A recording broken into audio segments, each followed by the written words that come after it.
Hello बच्चों, आज हम पार्ट 4 प्रतिरक्षा और रक्त समूह का नया टॉपिक स्टार्ट करेंगे। लास्ट जो लेक्चर था उसमें हमने गर्भ रक्ताणुपूरकता के बारे में पढ़ा था कि गर्भ रक्ताणुपूरकता क्या है, इस समस्या का क्या समाधान है। अब जो नेक्स्ट टॉपिक है वो है हमारा रक्ताधान। रक्ताधान क्या होता है? यह एक ऐसी विधि है जिसमें एक व्यक्ति के परिसंचरण तंत्र में रक्त या रक्त आधारित उत्पाद जैसे प्लेटलेट, प्लाज्मा आदि को स्थानांतरित किया जाता है। यानी एक व्यक्ति का रक्त दूसरे व्यक्ति में क्या करते हैं, चढ़ाते हैं। तो एक व्यक्ति के रक्त को दूसरे व्यक्ति के रक्त में, चाहे उसमें प्लेटलेट चढ़ाई जा रही है या प्लाज्मा, जब उसका स्थानांतरण किया जाता है तो उसको हम क्या कहते हैं, रक्तादान कहते हैं। सबसे पहले रक्तादान 15 जून 1667 में फ्रांस चिकित्सक जीन बैप्टिस्ट डेनिस ने किया था। अब ये इंपॉर्टेंट क्वेश्चन है कि पहला रक्तदान किसने किया था? फ्रांस चिकित्सक जीन बैप्टिस्ट डेनिस ने। उन्होंने सबसे पहले 15 वर्षीय बालक में भेड़ के रक्त से रक्तदान कराया था।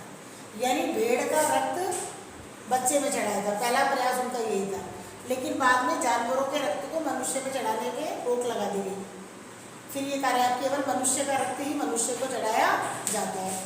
अब रक्तदान की आवश्यकता कब कब पड़ती है? पहला है चोट लगने पर, अत्यधिक रक्तस्राव होने पर, कोई एक्सीडेंट हो जाए, चोट हो जाए और शरीर से बहुत ज़्यादा रक्त निकल जाए तो ऐसे में व्यक्ति को रक्त चढ़ाया जाता है। दूसरा, रक्तहीनता होने पर, शरीर में बहुत ज़्यादा रक्त की कमी आ गई है तो दूसरे व्यक्ति का रक्त चढ़ाया जाता है। शल्य चिकित्सा के दौरान, ऑपरेशन के समय जब ऑपरेशन किए जाते हैं बड़े बड़े, तो शरीर से रक्त क्या होता है, निकलता है। ऐसे में व्यक्ति को रक्त की क्या होती है, आवश्यकता होती है।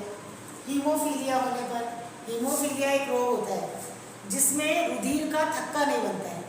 थोड़ी सी भी चोट लगने पर हीमोफीलिया का जो रोगी है उसके शरीर पर थोड़ी सी भी चोट लग जाए तो बहुत अधिक रक्त का क्या होता है, स्त्राव होता है और रक्त का थक्का नहीं बनता है। तो ऐसे रोगी को बार बार रक्त की क्या पड़ती है, जरूरत पड़ती है।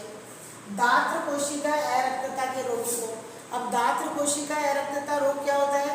आपको लाल रुधिर कणिका की संरचना बताई थी कि लाल रुधिर कणिकाओं की आकृति कैसी होती है, प्लेट या डिस्क के समान होती है, इस तरह से। जब दात्र कोशिका अरक्तता होता है तो इसकी आकृति इस तरह से हो जाती है, दात्र या दराती।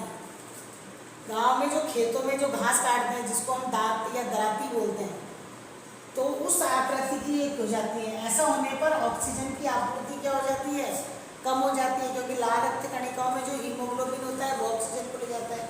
तो यदि व्यक्ति की सारी कोशिकाएं लाल कोशिकाएं इस आकृति की हो जाए तो व्यक्ति की क्या हो जाती है, मृत्यु हो जाती है। और यदि आधी ऐसी रहे तो रक्त की हमेशा क्या होती है, कमी होती है और ऐसे व्यक्ति को बार बार रक्त क्या होता है, चढ़ाया जाता है। तो इस तरह से रक्तदान की आवश्यकता इस समय होती है। अब रक्तदान की प्रक्रिया, रक्तदान की प्रक्रिया 2 चरणों में पूरी होती है। पहले आप रक्त को संग्रहित करेंगे, फिर रक्त का क्या करना है, आधान करना है। तो पहली प्रक्रिया क्या है, रक्त संग्रहण। कि रक्त संग्रहण कैसे, कौन कौन से स्टेप से।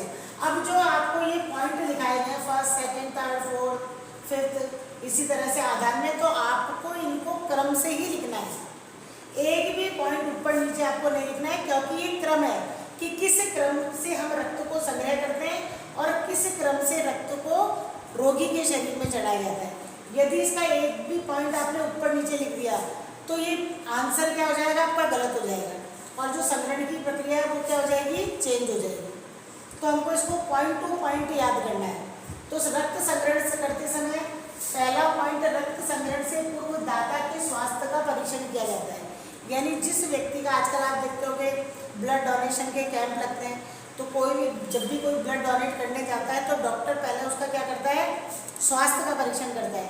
यदि रक्त देने वाला ही कई तरह की बीमारियां हो तो ऐसे व्यक्ति का रक्त जब दूसरे को चढ़ाया जाएगा तो वो भी क्या हो जाएगा, कई बीमारियों से क्या होगा, ग्रसित होगा। इसीलिए रक्त का संग्रह करने से पूर्व दाता का स्वास्थ्य का क्या किया जाता है, परीक्षण किया जाता है। यानी रक्त देने वाला पूर्ण रूप से क्या होना चाहिए, स्वस्थ होना चाहिए, उसमें किसी भी तरह की बीमारी नहीं होनी चाहिए।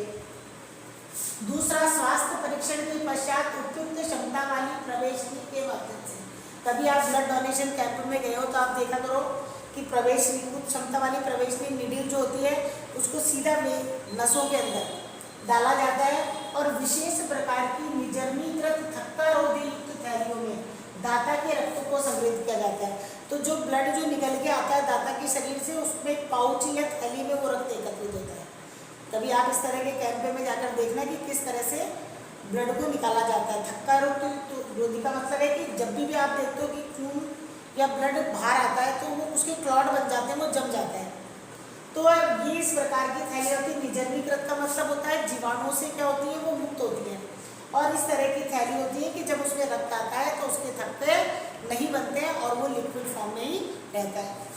तीसरा है संग्रहित रक्त का प्रशीतन भंडारण किया जाता है। अब जैसे ही इस रक्त को निकाला जाता है, उसको प्रशीतन भंडारण का मतलब होता है उसको रेफ्रिजरेटर के अंदर रखा जाता है।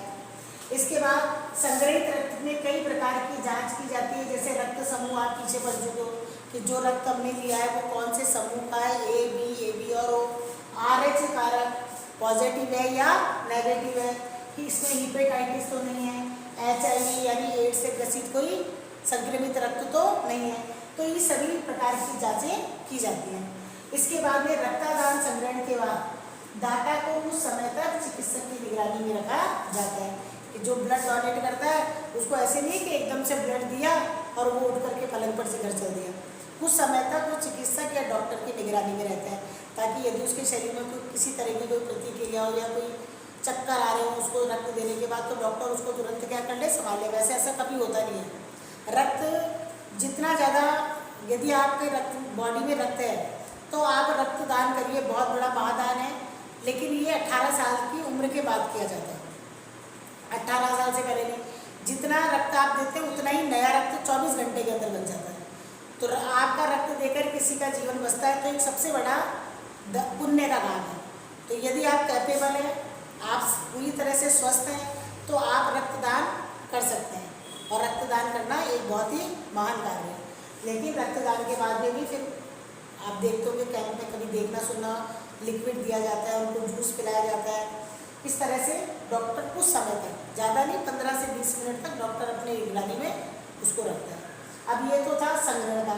अब है आधार। अब हम दूसरे व्यक्ति को उस रक्त को चढ़ा रहे हैं, तब कौन कौन सी स्टेप पढ़ेंगे हम। सबसे पहले मरीज के रक्त में दाता के रक्त का क्या किया जाना चाहिए, मिलान। जैसे ए ब्लड ग्रुप वाला है तो ए वाले के चढ़ेगा। अब ए में भी किसका ध्यान रखना है, पॉजिटिव और नेगेटिव का। ए पॉजिटिव है तो ए पॉजिटिव वाले को चढ़ेगा, ए नेगेटिव है तो ए नेगेटिव वाले को। तो इस तरह का मरीज के रक्त का और दाता का मतलब जिसका रक्त जो चढ़ाया जा रहा है रक्त, और जिसको चढ़ाया जाना है उसके रक्त का क्या किया जाएगा, मिलान किया जाएगा। दूसरा, संग्रहित रक्त को 30 मिनट पूर्वी भंडारण क्षेत्र से बाहर लाया जाता है।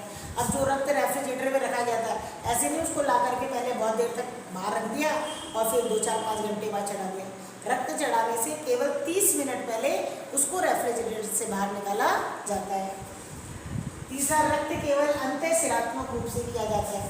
तो डायरेक्ट इसमें शिराओं में या नसों में डाल करके, सुई को डालकर या कैनुला को डाल करके रक्त को रोगी के शरीर के अंदर चढ़ाया जाता है। इसके बाद में रोगी को आधान संबंधित प्रक्रिया जैसे ज्वर, ठंड लगना, दर्द, हृदय गति की अनियमितता आदि रोकने हेतु चिकित्सक के द्वारा औषधि दी जाती है। ब्लड चढ़ाने से क्या होता है, एकदम से दूसरे का रक्त जब जाता है तो कुछ सारे बॉडी के अंदर थोड़ा सा कभी कभी सिर दर्द होने लग जाता है, कभी उसको ठंड लगने लग जाती है, हल्का सा क्या हो जाता है बुखार, तो डॉक्टर उसको पहले ही क्या दे देते हैं, दवाई दे देते हैं, ताकि किसी तरह की उसकी बॉडी पर इफेक्ट दिखाई नहीं दे। तो इस इम्पॉर्टेंट क्वेश्चन है, रक्तदान किसे कहते हैं, इसकी प्रक्रिया कितने चरणों में पूरी होती है, रक्त संग्रहण और आधार, इन सबके हमने पॉइंटों को पढ़ा है।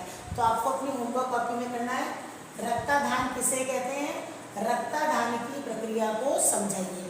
तो दोनों प्रक्रिया, रक्त संग्रहण और आधार, दोनों को पॉइंट टू पॉइंट लिखना है आपको, स्टेप बाय स्टेप ये पॉइंट चलेंगे।